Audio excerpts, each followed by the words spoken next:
नमस्कार दोस्तों, आप सबका स्वागत है मेरे YouTube चैनल अभी स्टडी पॉइंट पे। मित्रों, यदि आपने अभी तक मेरे चैनल को सब्सक्राइब नहीं किया है तो अब मैं रिक्वेस्ट करूंगा कि आप चैनल को सब्सक्राइब कर लें, वीडियो को देखें, लाइक करें, कमेंट करें और दोस्तों के बीच शेयर भी करें। मित्रों, सामान्य अध्ययन का जब आप पेपर देखेंगे तो उसमें इतिहास का भाग बहुत बड़ा होता है। इतिहास से ज़्यादा क्वेश्चन पूछे जाते हैं। एक समय था कि 40%, 45% क्वेश्चन, कभी कभी तो 50% से ऊपर हो जाते थे, इतिहास से पूछे जाते थे।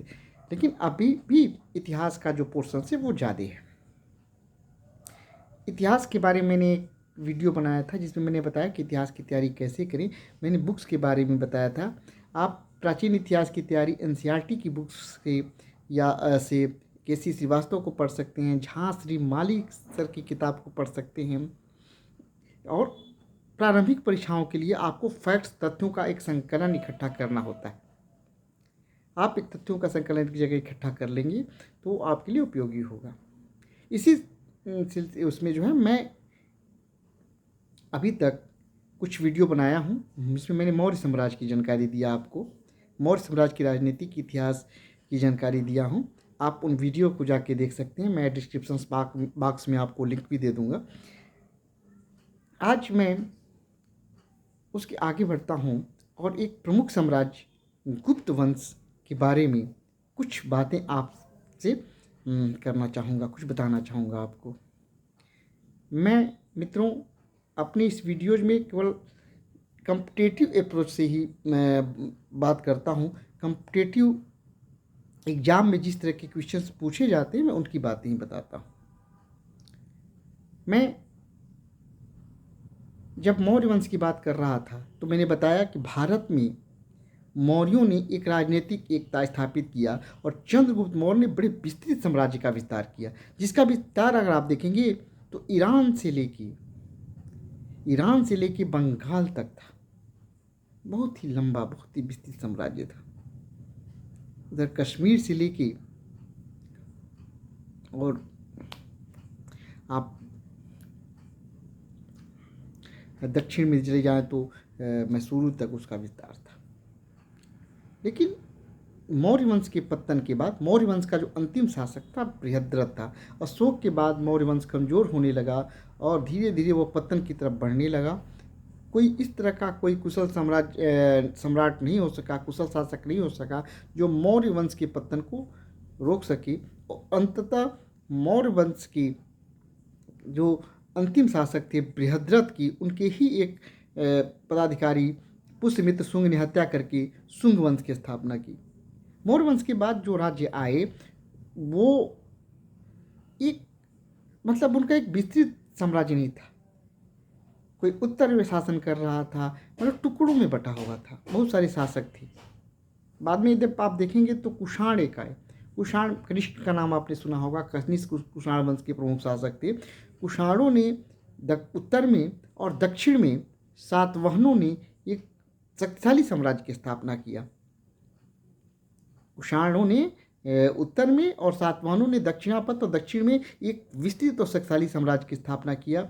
लेकिन भारत में एक रिक्तता थी, इस रिक्तता को पूरा किया गुप्तों ने। अब गुप्त वंश की स्थापना की बात करते हैं। बड़ी विवाद है और पुराण इसके स्रोत हैं। पुराण वगैरह आप देखेंगे, इधर कालिदास की रचनाएं हैं, उसको भी आप देख सकते हैं। उसमें भी उसका एक झलक मिलती है। बहुत सारे साहित्यिक स्रोत हैं, अभिलेखी स्रोत भी, बहुत सारे स्रोत उपलब्ध हैं गुप्त काल के। ये गुप्त काल की स्थापना के बारे में की जाती है। अक्सर हम भ्रम में रहते हैं कि गुप्त वंश की स्थापना चंद्रगुप्त प्रथम ने किया था, लेकिन हम चंद्रगुप्त प्रथम वास्तविक संस्थापक कह सकते हैं। लेकिन चंद्रगुप्त प्रथम ने गुप्त वंश की स्थापना नहीं किया था। गुप्त वंश की स्थापना 240 ईस्वी में श्रीगुप्त ने किया था। गुप्त वंश की स्थापना किसने किया था? श्रीगुप्त ने किया था 240 ईस्वी में।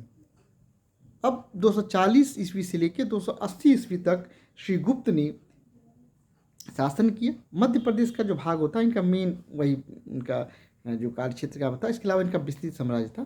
तो श्रीगुप्त ने जो है वो गुप्त वंश की स्थापना किया, 40 वर्षों तक शासन किया। इसके बाद घटोत्कच। एक बात और महत्वपूर्ण है कि श्रीगुप्त ने महाराज की उपाधि धारण किया।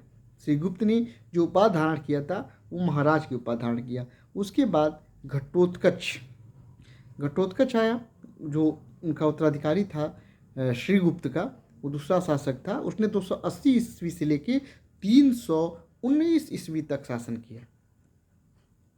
घटोत्कच के बाद उसके पुत्र चंद्रगुप्त प्रथम ने गुप्त वंश की कमान संभाली। वह शासक बना 319 या 320 ईस्वी के आसपास, 319-320 में।